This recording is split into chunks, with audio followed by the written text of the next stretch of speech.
सेवा से राजनीति सेवा में एंट्री क्यों? क्या समाज सेवा के अलावा और कोई भी विजन है आपका इसमें? हाल ही में आपने भारतीय जनता पार्टी को ज्वाइन कर लिया है। देश में बहुत सारी राजनीतिक पार्टियां हैं, तो क्या विशेष लगाव रहा जो आप भाजपा में ही गए? इसके अलावा अन्य भी तो पार्टियां थी। बहुत अच्छा सवाल पूछा आपने। हम ग्राउंड में रिपोर्टिंग कर रहे थे और बहुत सारे लोगों से भी मिले, तो आपका जब नाम सामने आया तो लोगों ने हमसे कहा कि जब भी आपकी मुलाकात हो डॉक्टर साहब से तो हमारा एक सवाल जरूर पूछेगा कि केंद्र में मोदी सरकार है और मोदी सरकार ने एक यहाँ पर पैराशूट की तरह एक प्रत्याशी को भेज दिया है और वो किस विधानसभा में कूदेंगे ये जरूर पूछना। तो ये जवाब तो आपको देना पड़ेगा। आप क्राइम की बात कर रहे हो तो ऐसा लगता है आम जन का पुलिस से विश्वास उठ चुका है और आप पुलिस सेवा से रहे हैं क्योंकि अपराध बेकाबू रहा है। आप किसी भी क्षेत्र में देख लीजिएगा, लगातार गोलीकांड होते रहे, वो तस्करी होती रही और हाल ही में अपराध का एक नया ट्रेंड आ चुका है, साइबर क्राइम। तो आप पुलिस सेवा से रहे हैं और बेकाबू अपराध है, तो वो आप कैसे ठीक कर सकते हैं? इस अपराध में कैसे आप कमी लाएंगे क्योंकि आप तो इस सेवा से रहे।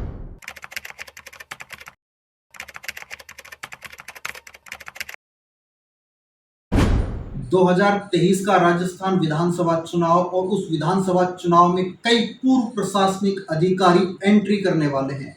इन्हीं पूर्व प्रशासनिक अधिकारियों में आज हमारे साथ जुड़ रहे हैं डॉक्टर महेश भारद्वाज। उन्हीं से आज विशेष बातचीत करेंगे। सर, स्वागत है आपका हमारे न्यूज चैनल पर। धन्यवाद। सर, पहला सवाल आपसे ये है कि पुलिस सेवा से राजनीति सेवा में एंट्री क्यों? क्या समाज सेवा के अलावा और कोई भी विजन है आपका इसमें? देखिए, पुलिस भी राष्ट्र के लिए है, राजनीति भी राष्ट्र के लिए है, दोनों के अलग अलग दायरे हैं। पुलिस में हम लोग एक सीमित तौर पर जो काम दिया जाता है सिर्फ उसको करते हैं। ऑर्डर्स मिलता है, उसको हम एग्जीक्यूट करते हैं, उसको इम्प्लीमेंट करते हैं, उसकी अनुपालना करते हैं। तो वो एक सीमित काम है और पुलिस से रिलेटेड है। मुझे ऐसे लगता है कि जीवन में यदि आदमी में क्षमता हो और उसकी सोच हो और समझ हो तो उसको धीरे धीरे अपना दायरा बढ़ाते रहना चाहिए। जैसे इसको ऐसे समझ लीजिए, मैं पहले अपने गांव में रहता था तो गांव का एक अपना दायरा था, फिर मैं अलवर में आ गया, अलवर का अपना दायरा है, जयपुर का अपना दायरा है, दिल्ली का अपना दायरा है, फिर मैं यूएन पुलिस में रहा, संयुक्त राष्ट्र संघ पुलिस में, दुनिया का अपना दायरा है। तो ऐसे ही पुलिस का एक सीमित दायरा है, वहां भी रह के मैंने समाज सेवा किया, वो भी एक समाज की सेवा है। पुलिस में कोई ऐसा थोड़ी कि समाज का काम नहीं है, लेकिन मुझे लगता है राजनीति एक बड़ा प्लेटफॉर्म है, यहाँ समाज की सेवा और बेहतर तरीके से और विभिन्न विभागों में विभिन्न आयामों के तरीके से की जा सकती है। अभी हाल ही में आपने भारतीय जनता पार्टी को ज्वाइन कर लिया है। देश में बहुत सारी राजनीतिक पार्टियां हैं, तो क्या विशेष लगाव रहा जो आप भाजपा में ही गए? इसके अलावा अन्य भी तो पार्टियां थी। बहुत अच्छा सवाल पूछा आपने। देखिए, पुलिस में हम लोग एक शपथ लेते हैं। क्या शपथ लेते हैं? राष्ट्र के प्रति, के प्रति जो हमारा दायित्व है उसको निभाने के लिए राष्ट्र सेवा का एक शपथ लेते हैं। मैं ये आके देखा, और मैं तो पुलिस में भी बहुत सालों से, मैं तो सब राजनीतिक दलों को करीब से उनकी कार्य प्रणाली को देखता रहा। कांग्रेस के जमाने में हम नौकरी ज्वाइन किया था, दिल्ली में मैंने आम आदमी पार्टी के राज को बहुत करीब से देखा है और भारतीय जनता पार्टी को भी देखा। मुझे लगता है जो भारतीय जनता पार्टी का, कुछ पहले जमाने का बात मैं नहीं करना चाहूँगा, पहले किसका क्या रहा, भारतीय जनता पार्टी का जो कार्यकर्ता है, राष्ट्रीय स्वयंसेवक संघ का जो कार्यकर्ता है, वो राष्ट्र के प्रति हर दिन शपथ लेता है, हर दिन प्रार्थना करता है, हर दिन प्रतिज्ञा करता है। तो जो कमिटमेंट, जो प्रतिबद्धता भारतीय जनता पार्टी की, राष्ट्रीय स्वयंसेवक संघ की राष्ट्र के प्रति, राष्ट्र निर्माण के प्रति, समाज के प्रति, उसने मुझे सबसे ज़्यादा प्रभावित किया। और मेरे को तो ऐसे लग रहा है कि जैसे मैं पुलिस में राष्ट्र के प्रति समर्पित था, ऐसे ही मैं भाजपा के कार्यकर्ताओं को भी राष्ट्र के प्रति समर्पित देख रहा हूं। आप भाजपा को ही राष्ट्र के प्रति समर्पित पार्टी मान रहे हैं, क्या अन्य पार्टियां राष्ट्र के प्रति समर्पित नहीं है? सबका अपना अपना क्षेत्र है। मुझे ऐसे लगता है कि सबसे, जिसकी राष्ट्र भक्ति को लेकर कोई शंका नहीं है, राष्ट्र के लिए जो लोग जीवन, अपना परिवार छोड़ के जो स्वयंसेवक बने हुए हैं, इस मातृभूमि की जो लोग सुबह शाम आराधना करते हैं, जो प्रार्थना करते हैं, तो मैंने जब मेरे को सब कुछ यहाँ मिल गया, दुनिया की सबसे बड़ी पार्टी, हम लोग मदर ऑफ डेमोक्रेसी कहते हैं, हम ये सबसे बड़ा लोकतंत्र है, उसको चलाने वाली पार्टी मिल गई, तो मुझे दूसरी तरफ देखने की जरूरत ही क्या है। अभी आपने राजनीति में एंट्री कर ली है। अगर अलवर जिले की बात करें, पुराने अलवर जिले की 11 विधानसभा सीटें रही हैं, तो किस विधानसभा सीटें से आप अपना भाग्य आजमाना चाह रहे हैं? इसको मैं इस तरीके से कहूँगा कि जैसे मैंने पुलिस सेवा ज्वाइन किया, उसके बाद सरकार पर है कि वो मुझे, सर आप घुमा रहे हैं। वो सरकार पर है, वो मुझे जयपुर का एसपी रखे, धौलपुर का रखे, बांसवाड़ा का रखे कि अलवर का रखे, मैंने भारतीय जनता पार्टी ज्वाइन कर ली है। आप सर प्रशासनिक अधिकारी रहे हैं, विजन तो होता ही है कि हमें आगे किन कदमों पर चलना है, तो आपको पता तो होगा ही कि अब मुझे किस विधानसभा में कदम रखना है, कहाँ से मुझे चुनाव लड़ना है। मुझे ऐसा लगता है कि जो राजनीतिक दल है, जो फुल टाइम, जो पूरी तौर से इसी काम में लगे हुए हैं, उनके पास ज़्यादा समझ है, अच्छी समझ है, वो हमारा कहाँ उपयोग करना चाहेंगे, वो शहर में करना चाहें, वो रामगढ़ में करना चाहें, वो थानागाजी में करना चाहें, वो बानसूर में करना चाहें, वो तिजारा में करना चाहें। आपको 11 विधानसभाओं में सबसे चुनौतीपूर्ण विधानसभा कौन सी लगती है? क्योंकि लगता है कि आप पुलिस सेवा से रहे हैं, तो चुनौतियों को तो आप बेहतर स्वीकार करते होंगे फिर। उसको, उसके बारे में मुझे ये कहना है कि अलवर के अंदर जो अलवर में जिस तरीके का वो क्राइम है, जिस तरीके का अपराध है, जिस तरीके की सिचुएशन है, जिस तरीके की स्थितियां हैं अलवर में, हम लोग दिल्ली देश की राजधानी से बहुत ज़्यादा दूर नहीं है, बहुत ही नज़दीक है। कुल मिलाकर हम 100, 125, 150 किलोमीटर दूर हैं। यहाँ पर इस तरीके से अपराध है, सबसे पहले व्यक्ति को सुरक्षा चाहिए। कुछ मुल्कों में कंपलसरी मिलिट्री सर्विस है, कुछ रिलीजन में, कुछ धर्मों में लोग अपनी आय का कुछ हिस्सा राष्ट्र की सुरक्षा में खर्च करते हैं। तो हमें लगता है कि सुरक्षा से पहले कोई और प्रायोरिटी नहीं हो सकती। हम अपने लोग भूखे रह सकते हैं, लेकिन सुरक्षित रहना चाहते हैं। जो भय का माहौल है, जो असुरक्षा का माहौल है, जो अपराध का माहौल है, जो जिस तरीके से क्राइम यहाँ हो रहा है। सर आप क्राइम की बात कर रहे हैं, अलवर जिले की अगर हम बात करें, पुराने अलवर जिले की, हाल ही में अभी तो टुकड़े हो चुके हैं, और आप क्राइम की बात कर रहे हो, तो ऐसा लगता है आम जन का पुलिस से विश्वास उठ चुका है, और आप पुलिस सेवा से रहे हैं, क्योंकि अपराध बेकाबू रहा है। आप किसी भी क्षेत्र में देख लीजिएगा, लगातार गोलीकांड होते रहे, गो तस्करी होती रही, और हाल ही में अपराध का एक नया ट्रेंड आ चुका है, साइबर क्राइम। तो आप पुलिस सेवा से रहे हैं और बेकाबू अपराध है, तो वो आप कैसे ठीक कर सकते हैं? इस अपराध में कैसे आप कमी लाएंगे, क्योंकि आप तो इस सेवा से रहे हैं। मुझे गर्व है कि मैंने देश की सबसे बेहतरीन पुलिस, दिल्ली पुलिस में काम किया है, और दुनिया की सबसे बेहतरीन पुलिस, संयुक्त राष्ट्र संघ, यूएन पुलिस में भी काम किया है। आपको एक बात बता दूं, ये कहीं न कहीं मार्गदर्शन और इच्छा शक्ति की बात है। कहीं न कहीं कुछ ये समझ लीजिए कि जो पुलिस के लोग हैं, वो कहीं न कहीं कोई गैप है, नहीं तो यही गैप पुलिस, क्या है? वही बताना चाह रहा हूँ। यही पुलिस, यही भारतीय पुलिस, इंडियन पुलिस सर्विस के ऑफिसर्स यूपी में है। आप देखिए, जिस यूपी में 5-7 साल पहले अंधकार ही अंधकार था, वही पुलिस अफसर, वही आईपीएस ऑफिसर्स ने वहां उजाला ही उजाला कर दिया। नंबर 1। नंबर 2, यही अलवर के बच्चे सैकड़ों क्या हजारों की संख्या में दिल्ली पुलिस में काम करते हैं। ये दिल्ली में तो बहुत बढ़िया काम करते हैं, दिल्ली में सारा ट्रैफिक बहुत अच्छे से नियंत्रित करते हैं, कानून व्यवस्था को बहुत अच्छे से नियंत्रित करते हैं। हम तो डिपेंड ही इन पे करते हैं, ये इतने भरोसे वाले हैं।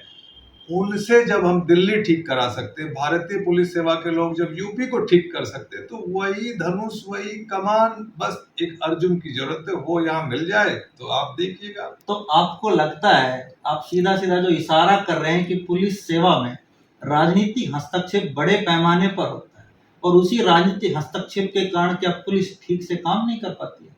ये बहुत पुरानी बात है, बिल्कुल ठीक कह रहे हैं। तो 1977 में जब से पुलिस आयोग, राष्ट्रीय पुलिस आयोग बना है, पुलिस की तरफ लोगों का ध्यान नहीं गया है, पुलिस उपेक्षित रही है। ये बात मैं हर एक प्लेटफॉर्म पे कहता भी रहा हूँ, मैं लिखता भी रहा हूँ। प्रकाश सिंह जी ने सुप्रीम कोर्ट में इसको रिट भी लगाया था, पुलिस को बहुत तरीके के संरक्षण दिलाए थे। लेकिन मुझे लगता है अब समय आ गया है पुलिस को मजबूत और सशक्त बनाना है। राष्ट्र में जैसे जैसे जनसंख्या बढ़ रही है, जैसे जैसे आपसी तनाव बढ़ रहे हैं, हम ऐसे माहौल में ऐसी उसमें जी रहे हैं कि अब चीज़ें कम हैं, पाने वाले लोग ज़्यादा हैं। इसलिए आने वाले आपके चैनल के माध्यम से मैं बताना चाहूँगा सभी लोगों को, मेरे खासकर मेरे अलवर ज़िले के लोगों को, आने वाले समय में पुलिस का काम इसलिए बहुत ज़्यादा बढ़ने वाला है क्योंकि चीज़ें कम हैं, पाने वाले लोग ज़्यादा हैं। जिस तरीके का टेंशन हो गया है, जिस तरीके से असामाजिक तत्व जिस तरीके से समाज कंटक जिस तरीके की चुनौतियां पैदा कर रहे हैं समाज के शांति प्रिय लोगों के सामने, इसलिए हमको पुलिस की तरफ तो बहुत ध्यान देना ही देना होगा और पुलिस को बहुत मजबूत बनाना होगा। आप अलवर शहर में हाल ही में निवास कर रहे हैं और अलवर शहर में भाजपा का 15 साल से विधायक रहे हैं और अलवर शहर की जो प्रमुख जो समस्याएं रही हैं, पेयजल हो, सफाई व्यवस्था हो, चाहे आवारा पशु हो, वो आज तक 15 साल से आपकी पार्टी, आपके विधायक उस समस्या का समाधान नहीं निकाल पाए और आप भी लगातार अलवर में आते जाते रहे होंगे, तो क्या आपका इस तरफ ध्यान नहीं गया? हमारा विधान किसी भी विधायक के लिए 5 साल के कार्यकाल देता है। किसी को 60 साल तक की उम्र के लिए विधायक नहीं चुनता, किसी को 10-20 साल के लिए भी नहीं चुनता। सब 5 साल के लिए चुने जाते हैं। सब ने अपनी अपनी क्षमता, अपनी अपनी कैपेसिटी के हिसाब से काम किया। उन्होंने क्या काम किया आप देख सकते हैं। मुझे यदि मौका मिलेगा तो निश्चित तौर पर मैं पहले तो मैं क्या बताऊं, लेकिन मैं जरूर जो मैंने देश दुनिया में जो बड़े बड़े जगहों पर रह के जो चीज़ें सीखी है उसको मैं यहाँ लागू करना चाहूँगा और अलवर की सूरत और सीरत बदलने की कोशिश पूरी करूँगा। अलवर की जनता के साथ साथ अलवर के नेता आप पर टकटकी लगाए देख रहे हैं कि डॉक्टर महेश भारद्वाज किस विधानसभा में कूदेगा। कुछ लोगों का तो ये उम्मीद है कि इस विधानसभा में जाएंगे, उस विधानसभा में जाएंगे, तो जो पुराने जो जमे हुए नेताजी हैं वो आपसे कैसे मुकाबला कर रहे होंगे तो आपको भी पता है। तो अब आपका ऐसा क्या विजन होगा जो आप उनसे मुकाबला कर पाएंगे?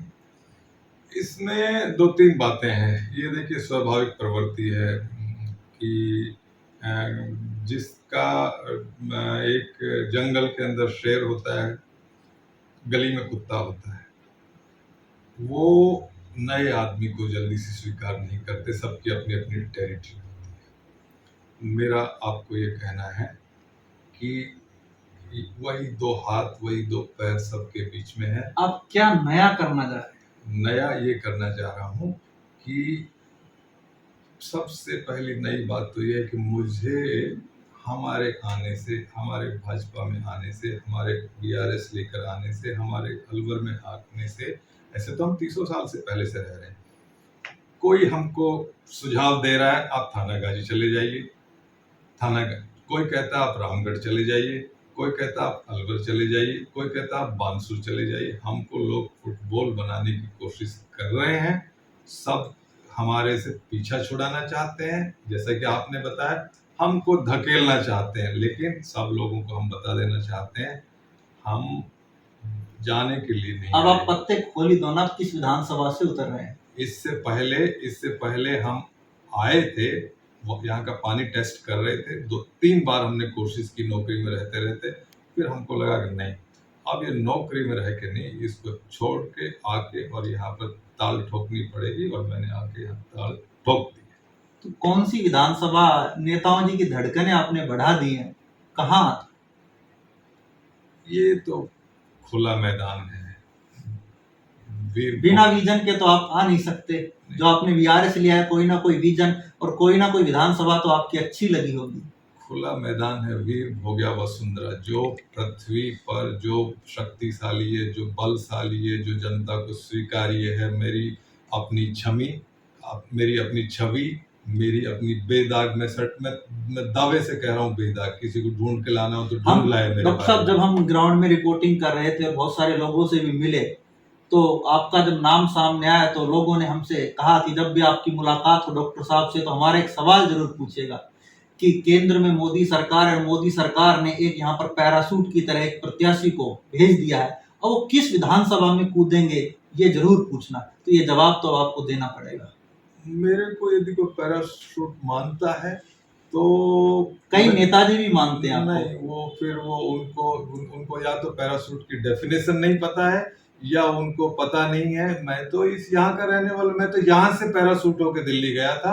मैं तो यहीं का था, यहीं पढ़ा, यहीं सब पढ़ा, यहाँ न्यू हायर सेकेंडरी में पढ़ा, आर्ट्स कॉलेज में पढ़ा। मैं यहाँ से कमाने खाने गया था, तो मैं तो वापिस अपने शहर में आ गया।